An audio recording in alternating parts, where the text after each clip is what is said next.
আসসালামু আলাইকুম সুপ্রিয় দর্শক বন্ধুরা, বাচ্চাদের টিফিন বা বিকেলের নাস্তার জন্য কিন্তু দারুণ একটি রেসিপি তৈরি করেছি। একদমই ডিম দুধ ছাড়া 1 কাপ ময়দা দিয়ে অথবা 1 কাপ চালের গুঁড়ি দিয়েই তৈরি করা যাবে। আমি কিন্তু আজকে শুধুমাত্র 1 কাপ চালের গুঁড়ি দিয়ে আপনাদেরকে তৈরি করে দেখাবো। দুধ এবং ডিম কিছুই ব্যবহার করছি না।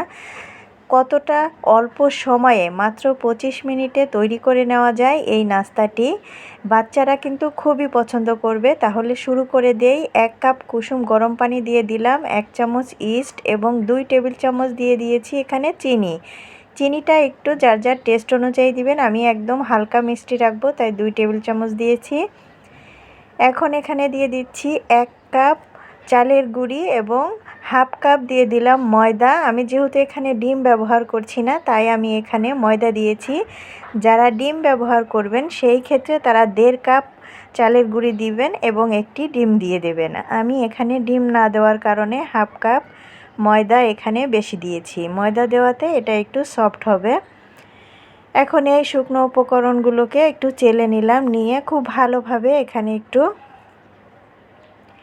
গুলিয়ে নিচ্ছি। আমার মনে হচ্ছে যে আরও একটু ময়দা লাগবে বা আরও একটু চাউলের গুঁড়ি লাগবে। এই ক্ষেত্রে কিন্তু যদি গোলাটা পাতলা মনে হয় তাহলে 1 টেবিল চামচ বা 2 টেবিল চামচ পরিমাণটা বুঝে অ্যাড করতে পারেন, কারণ নাও লাগতে পারে, এখানে কম বেশিটা হতে পারে।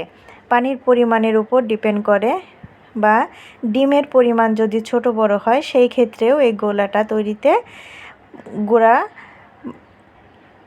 চালের গুঁড়া বা ময়দাটা কম বেশি লাগতে পারে। এখন এটাকে ঢাকনা দিয়ে 30 মিনিটের জন্য রেখে দিয়েছিলাম। 30 মিনিট পরেই কিন্তু এটা অনেকটা ফুলে ফেপে উঠেছে।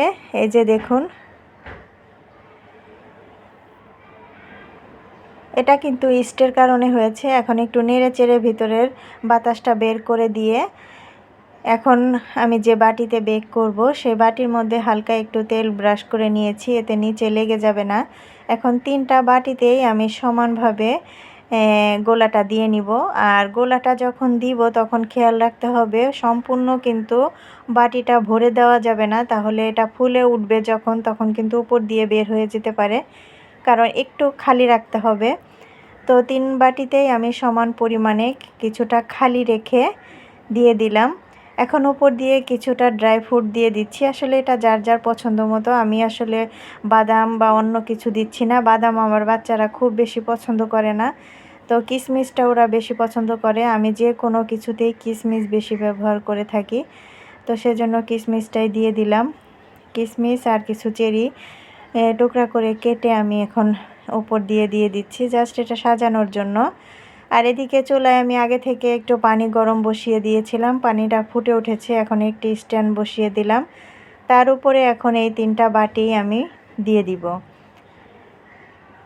3টা বাটি বসিয়ে দিয়ে এটাকে ঢাকনা দিয়ে ঢেকে দিব 25 মিনিটের জন্য। আর ঢাকনার ছিদ্রটা আমি বন্ধ করে দিব।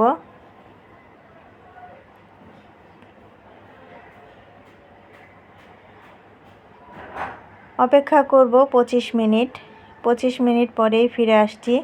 খুব সহজেই কিন্তু হয়ে যায়।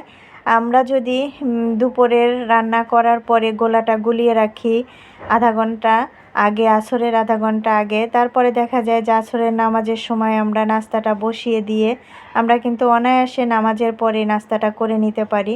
খুব সহজেই কিন্তু তৈরি হয়ে গেল। আমি 25 মিনিট পর ঢাকনাটা তুলে চেক করে দেখলাম, মাশাআল্লাহ চমৎকার একটি লুক এসেছে এবং তৈরিও হয়ে গিয়েছে। একটু ঠান্ডা করার পরে কালারটা একটু হালকা ডার্ক হয়েছে। বেশ দারুণ একটি রেসিপি তৈরি হয়ে গেল। আমরা কিন্তু ঝটপট বাচ্চাদের টিফিনে অথবা বিকেলে চায়ের আড্ডাতেও এই নাস্তাটি তৈরি করে নিতে পারি, অথবা মেহমান চলে আসলে খুব অল্প সময়ে অল্প উপকরণে স্বাস্থ্যসম্মত এই নাস্তাটি আমরা তৈরি করে খেতে পারি। রেসিপিটি ভালো লাগলে ভিডিওতে একটি লাইক দেওয়ার অনুরোধ রইল। চ্যানেলটি সাবস্ক্রাইব করা না থাকলে চ্যানেলটি সাবস্ক্রাইব করে পাশে থাকা বেল আইকনটিও প্রেস করে রাখার অনুরোধ রইল। দেখুন কতটা সফট হয়েছে, আমি কিন্তু দেখিয়ে দিচ্ছি। একদমই অনেকটা কেকের মতো, তবে কেকে তো আমরা অনেক কিছু ব্যবহার করি, এখানে কিন্তু তেমন কিছুই ব্যবহার করিনি।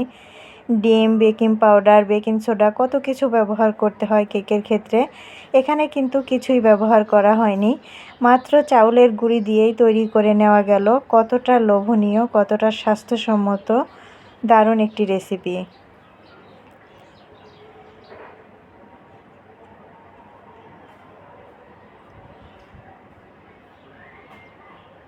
আজকের মতো এখানেই বিদায়। দেখা হবে আগামীতে অন্য কোনো রেসিপি নিয়ে ইনশাআল্লাহ। আসসালামু আলাইকুম।